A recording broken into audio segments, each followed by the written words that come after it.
Hey guys, welcome to Boxing Squad for boxing news and views from around the internet.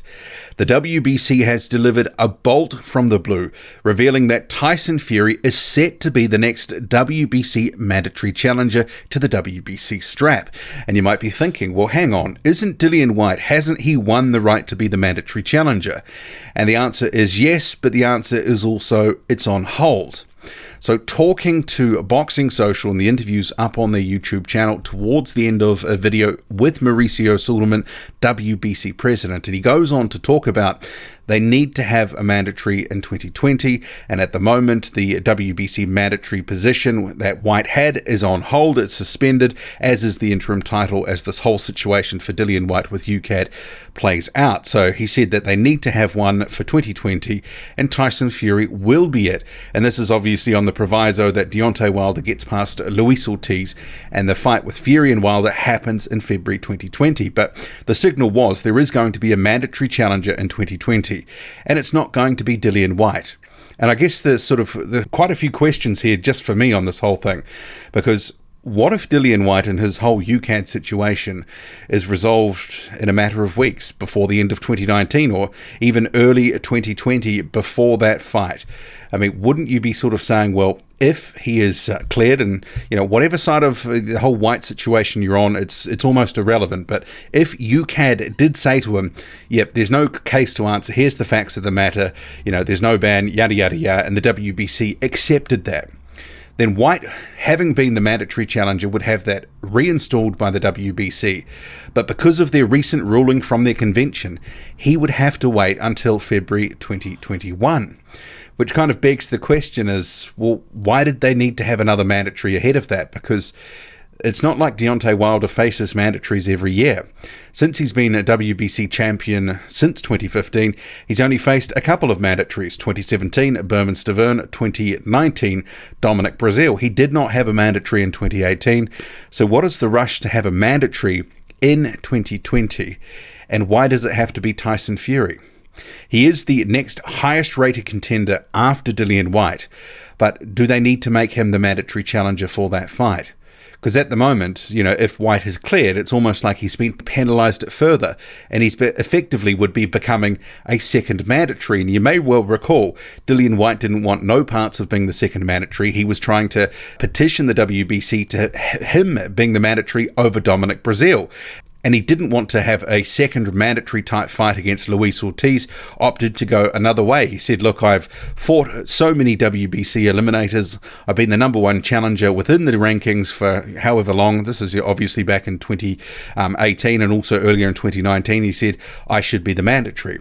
But now, not only will he not be the mandatory, even if he is cleared by UKAD, he will become the second mandatory, a position he never wanted to be in, and clearly they had been trying to avoid.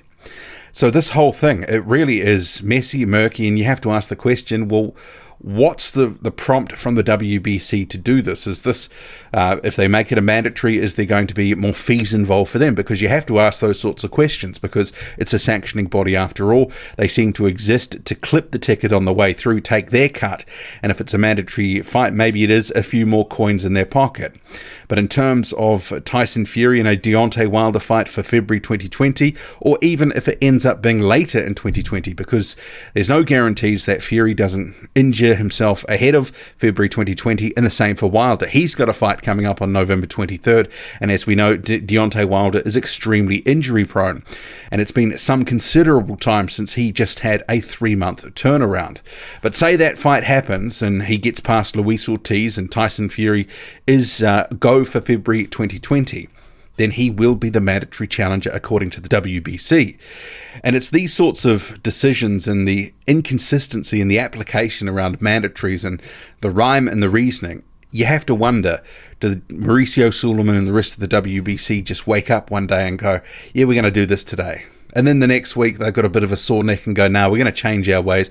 We're going to do something different, because it's the application of their rules that they don't adhere to. They do one-off cases to suit themselves, suit their champions sometimes, and suit other fighters. Because you could certainly argue here, is there an issue of natural justice in terms of allowing Dillian Whyte's case to play out? Whether he be guilty, whether he's innocent, that needs to come out. Because if he did clear his situation, for example, there's no case to answer. Well, he is being punished in some form anyway, but by becoming a second mandatory pushed out, till 2021. But the whole situation to me seems a little strange, a little bizarre, and there was no real sort of rhyme nor reason to what Mauricio Suleiman was saying. He just, we need to have a mandatory in 2020 for Deontay Wilder. And it's like, well, you haven't always had mandatories. You've actually been rather lax on mandatories for Deontay Wilder, and there certainly wasn't one last year, and no talk of a mandatory in 2018. Dominic Breazeale was sitting, waiting, wanting his mandatory shot, but he had to wait for other big fights for Deontay Wilder to play out. The WBC has given Wilder a lot of latitude with big fights, and obviously you can see the WBC why it would want Wilder to be in big fights, because it's more prestige for its belt. It is the main belt that's on the line, a big fight, say, between Wilder and Fury. And the whole pushing Whyte's potential title shot out to February 2021 at the latest, that effectively gives Deontay Wilder all of 2020 to effectively do what he wants if he continues to hold the belt. Or if there is a changing of the guards, say, between Fury and Wilder, then they can have a trilogy fight, because Wilder would have a rematch. And some of these timings, I'm sure, have been worked into, what the WBC will be looking at in terms of its calendar and the permutations around the fight, because obviously the first time around, Fury almost took the win. But I don't think it's just me. There seems to be a whole lot of foolishness right now with the WBC and what it's doing, its application of its rules, and it is cherry-picking what it wants to do to suit itself when it wants to do it. What do you make of the situation? Is it good enough?